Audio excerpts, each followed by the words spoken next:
Алексей, человек, который ответственный за название «Ослиная моча». И мне очень интересно задать человеку вопрос, как происходил вот этот процесс, как вы пришли к этой идее, почему ослиная моча, почему решили так? С товарищем, которые так всегда панковали, тусовались на берегу Финского залива и допивали уже там с полторашек оставшиеся там. И смешно так стало, то, что фу, ослиная моча. А потом загуглили, посмотрели, то, что еще никто такое не придумал.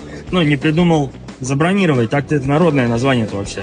Смотри, ослиная моча, вы что-то туда закладывали, и это просто был такой панковский прикол. Ну, собирали всю там велосипедную тусовку, чтобы побухать там и заодно сделать пиво со своей этикеткой «Ослиная моча». Пришли на производство, на первой попавшейся сказали, сделайте нам пиво свое обычное базовое, лагерь с нашей этикеткой.